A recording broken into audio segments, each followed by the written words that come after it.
So eto mga sangkay, meron pong nangyari, no? Naaalala nyo nakaraan, meron pong nagsalita na sinasabing bagman ni Vice President Sara Duterte at marami pong sinasabing mga impormasyon at ang matindi doon, may mga litrato mga sangkay na kumakalat na magkasama nga po sila ni VP Sara, lalong-lalo na po sa campaign. Ngayon mga sangkay, mayroon pong bad news na nangyari sa taong ito. Ito po ay si Madriaga. Medyo nakaka-curious at very interesting itong topic natin ngayon.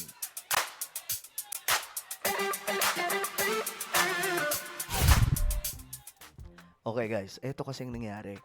Meron pong nangyari na talagang namang ikinagulat ng marami dito sa bagman ni Vice President Sara Duterte. Okay? So ito po yung sisiyasatin natin ngayon sa ating vlog. Anyway, bago tayo magtuloy-tuloy, sa mga hindi pa po dyan nakakapag-subscribe sa ating YouTube channel, makikita nyo po yung subscribe button sa baba ng video na to. I-click nyo lamang po yung subscribe, i-click ang bell, at i-click nyo po yung all. Sa mga nanonood naman po sa Facebook, i-follow nyo po yung ating Facebook page. Okay, this is it guys. Eto.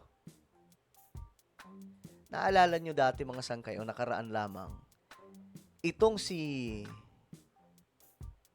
Madriaga ay mayroon pong mga pasabog mga sangkay at may notaryo nga po yung kanyang mga sinasabi. At ito po ay may malaking pasabog nakaraan lamang mga sangkay patungkol po dito kay VP Sara. Ito nga po mga sangkay, mamaya papakinggan po Let me get natin. now down Okay. to the brass tacks dun sa affidavit Papakinggan po na natin ito mamaya mga sangkay. Pero ito nga po ang nangyari. After po ng kanyang expose, ito po. Ayon sa balita, ang account daw po ni Ramil Madriaga ay napasok po. At ayon po dito mga sangkay, mukhang nagka-problema. Binura daw po. Or something na nireport ng sabay-sabay. Pwede kasing ganun mga sangkay. Kasi marami na pong mga vlogger ang nakakaranas niyan ngayon mga sangkay. Especially yung mga nasa admin. Kapag nakita nila na threat para sa kanila, i-report po nila yung account. So ito po yung nangyayari sa iba ngayon mga sangkay, kagaya po ng iba pang mga influencer na sumusuporta sa ating pamahalaan ngayon. Nakakaranas sila ng ganito. So, eto mga sangkay, sabi dito sa post, ito bago lang na post ito. FB account ni Ramil Madriaga, burado na. Ayun, no? Tanong ng taong bayan, nasaan ang cellphone ni Ramil? Bakit nabura ng ganong kadali ang Facebook account niya na maraming ebidensya kay Sara? Ito po ngayon ang kumbaga pakiusap natin sa ating pamahalaan, no? Na sana gumalaw-galaw din po kayo. Lalong-lalo na po itong mga nag-i-expose ngayon ng kalokohan laban po sa mga kalaban ng gobyerno. Dapat tinututukan nyo ito eh. Hindi nyo pinababayaan. May mga vlogger nga po dyan eh, na sumusuporta sa ating gobyerno. Ngayon, ang ginagawa ng mga DDS, nire-report nila yung mga content, ginagawang fake news o kung ano-ano pa.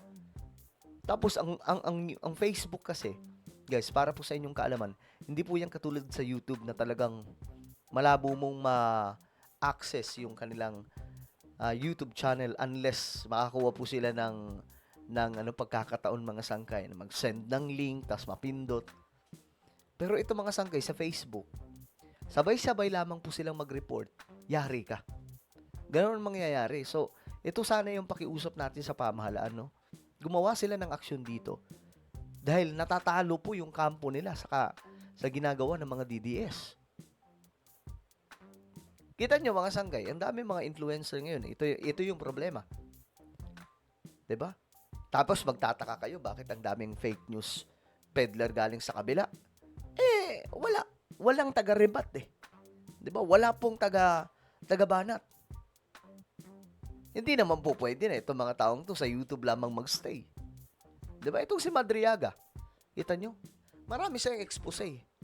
Kagaya nito, o yan po, itong picture mga sangkay, magkakasama sila nila Vice President Sara Duterte. Yan, sila Madriaga. Ngayon, ang post na ito, ayan, wala na. Ayan o. This content isn't available right now. Di ba mga sangkay? Pwede kasing nare-report or pwedeng binura. Kasi andun lahat ng ebidensya. Ang daming ebidensya doon. Magkakasama sila nila VP Sara sa campaign. Talagang pinatutunayan mga sangkay na malalim po ang ugnayan nitong Madriaga at Vice President Sara Duterte. So, kino-call out po natin ang ating pamahalaan. Gumawa ng aksyon kagaya po nito. Anong gagawin nila dito? Hahayaan na lang. Tapos dudurugin sila ng mga DDS, yung pamahalaan. Ang bihira mga sangkay. So, ito po yung masamang nangyari kay Madriaga. Ako, tingin ko dito pinagre-report ito eh. Sabay-sabay na nag-report ang mga DDS. Kasi yung Facebook, yung Meta, madali lamang po yung mauto yung kanilang, yung taga-check, yung pinaka-fact checker ata nila yan. Kapag maraming nag-report, automatic mga sangkay. Kahit tama na yung pinost mo, magiging fake news ka. At alam po natin na against po yun sa communities guidelines o community standard ng Facebook. So, mati-take down. Ito mga sangkay, mga matatagal na itong post, tingnan nyo. Pambihira, anong nangyari? Bakit mga sangkay? Bakit ganito ang nangyayari? So, sana yung pamahalaan po natin, tutukan to. Kita nyo, imbes na makita ng taong bayan na ang mga sinasabi ni Madriaga isinusuportahan ng mga dati niya pong post sa Facebook. Paano na to ngayon? Di po ba mga sangkay? Ayun, ang dami pong nag-share po niyan. Ngayon, paano makikita ng taong bayan? E di magmumukhang fake news po itong si Madriaga dahil wala pong maipapakitang ebidensya. Ang kanyang cellphone ngayon, mga sangkay, sinasabi, hawak po ng otoridad nung inaresto siya. Diba? Ngayon, asa na po yan ngayon, mga sangkay? Ang bihira. Sabi mo nag-comment, naalala ko, yan, habang nasa live, si Coach Jarrett, biglang nawala yung account. Asan nga ba? Di ba nakuha nyo na si Caramil? Mysterious talaga itong babaeng ito. Dapat ipa-restore nila yung account niya. Kayang-kaya. Kayang-kaya sabihin niyan sa Facebook.